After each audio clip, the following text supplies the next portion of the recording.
You know, I took the glowing coals, I mean bright red glowing coals, put them in here. Now I'm getting the wood going, hickory wood. But this is what you want when you're just starting to smoke. You want blazing red coals mixed with some that you already had in there before you dump the red coals. You want to start out with a raging fire, not some bullshit. You'll be there all day. Believe me, I fucked it up every way possible. So you see that? I dumped a bunch of hot coals from that starter on a bunch of cold coals on the bottom of the grate. I'm using hickory wood today. I leave that open at the beginning because I want a shit ton of oxygen to go in there. I want this thing blazing. I want that wood to start burning. And when I have it balls to the walls like that, even after 20 minutes, see, I'm only up to about 152. So as we head towards 100, I'll pipe it down, shut that door, choke it off, see what it does around 200. See that by that time, like I don't want to babysit this all day today. So what I'll do is I'll make sure this wood is really burning good and that there isn't a big section that hasn't ignited yet. That way, when I choke this oxygen off at the back, and if I have to cap the top, I know that most of the time the temperature may get low, but it isn't going to get too high. It can get too high, and I don't advise leaving unattended meat in a smoker. It can bite you in the ass because you can't always tell how good the wood's burning in the middle where you can't see. And if that's choked down, even with little oxygen, sometimes that starts igniting and shit, you start blowing through 300 degrees, you'll be fucking deep frying bacon. This is smoking. This isn't incinerating meat that you can't eat. So that's what I'll do. And this is, see, this temperature's climbing perfectly. Raging fire. It's exactly what you're looking for. Now, some guys, there's different schools of thought on the smoke. Some guys wait until it's just the clear blue smoke. I don't. I mean, it's part of the smoking. And besides, they claim that's the smoking where you get the best flavor. Probably true. But every time you add wood, you're going to get that kind of smoke. So you're not going to avoid it. I don't consider it bad. Now, the reason I went with a stick smoker like this after reading is this where you get this heavy smoke. Some people don't like stuff smoked that much. They just like the taste of it. So, you know, this is balls out like I do everything smoking. You know this is smoked, man. Big time. No fucking around. So, that's why I do that. Oh, and another thing I wanted to address too, and that is that people ask me about the smoked salmon. Well, I've never smoked fish like you would traditionally buy it in a grocery store or on one of these side markets when you're on vacation or maybe even near your home. You know, smoked fish for sale. That's cold smoked fish, which means it was a lower temperature and then they slowly raised it and it cooked like for 30 hours, shit like that. So even though I claim I smoke salmon, that isn't something that you'd want to put in your refrigerator and eat throughout the month. It's not completely smoked. It's got a heavy smoke flavor, and smoke was used to cook it, but it was partially because of the charcoal, and it was all contained in a firebox in a smoker that made the thing come up to a temperature that's considered done. See what I mean? It is smoked fish, but not smoked fish. You follow me? If you went in and if I gave you this, you're going to like it, but it's not that kind of smoked fish that's like, you know what I'm saying? Purely smoked fish, you know, that which lasts a lot longer in the refrigerator. You don't want to leave any of this stuff that I cook, even when I smoke it all the way through, like these turkey loins. I wouldn't eat it after 4 days in a refrigerator. I mean, you could probably get away with it, but I wouldn't do it. I'd give it to pets or something, which is what we usually do. See this temperature climbing up? And as soon as I'm rounding towards 200, I'll see what it's doing and choke it off. Yeehaw, cat up on top. Country fire. Oh yeah. Yeehaw. There's a cat up there sleeping. Yeah, so that's the deal on that. So far so good. If you want me to come to your house and smoke you some stuff, it is $400 an hour. I'm giving you all this for free. I told you all my secrets. I'd just be kicking it, you know what I'm saying?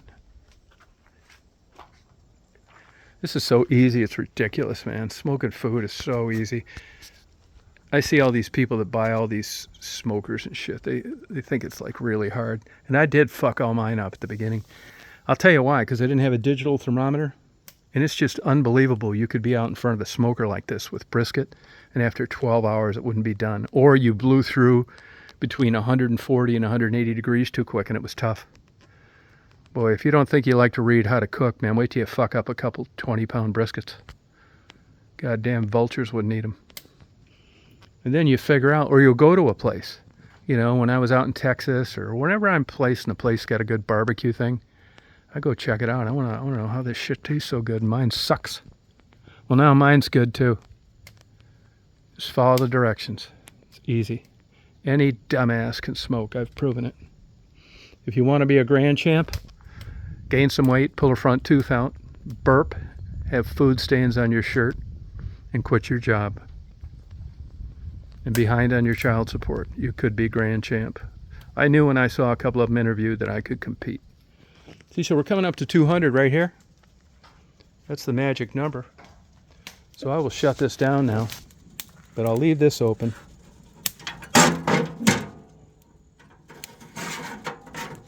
So I got that shut down right now. We'll see what it does.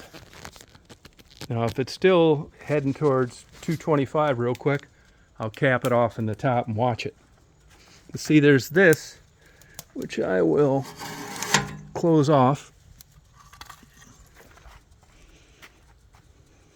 And I've got that board to stick on there, and I'll see what the temperature does. I don't want to get past 225. See, it's raising pretty good, so I'm going to cap the top. I do not want to get past 225 early on. And if I do, I'll cap it off all the way. So 225, I will cap it off all the way. If it gets to 250, and that happens sometimes, I'll open the lid. I do not want that kind of heat early on in smoke. I want low, not high. You know, 165 is cooked for turkey loins, and that's nothing. It's not up around like 202 for brisket and stuff like that. So I can finish this off whenever I feel like it. But I don't want to, that meat's still cold. Remember, the most it could have been was 70 degrees. So it's not even barely, see now that temperature quit rising. Right there. Actually, it's starting to drop.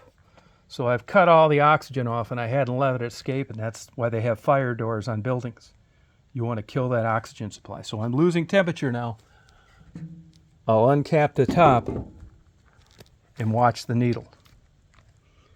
If it goes much between 200, I'll give it a little more oxygen. But I'm happy there on a slow smoke. That black dot is 200. Now we'll see what it does. See, it's pretty much staying there. And I know the wood's ignited, all three pieces. What'll happen sometimes is you'll put new wood in there and don't leave. Wait till that gets going, because you're not going to know what your temperature's heading towards. You know what I mean? You can still have it get you, but you reduce the odds of that happening. See, so we're right at 200. It's not doing anything. It's exactly where I want to be. That's not a cooking temperature, but I'm not really trying to cook now. I'm trying to smoke. I want as much of a smoky taste as I can get in that turkey without drying it out any more than it already is. You know what I mean? I want to slow cook. If you cook turkey fast, you'd be able to make boots out of it. See, so I'm stuck right there at 200. That's how I prefer to do it. Other people don't. Some guys cook pork at 250. I finish it off at 250, but I just don't. I'd rather slow cook, and at the end, if it's a big piece of meat and I inject it, it's not going to be dry anyway, so I don't care if it gets crusty on the outside. The downside of these low temperatures at this point, if you were going to cook all this way, you'd be here forever. If you cooked at 200, you'd be here forever, getting this meat up to 165. So once I know I'm near finishing temperature, I let it all balls out. See, we're right there at 200, hadn't done a thing. So this is how I normally do it. Still got a lot of good smoke, smoking the hell out of this meat. I don't need to worry about incinerating it. I'm not too low. I won't be here forever. And like I said, with poultry, I don't really care. I'm not going to be here forever.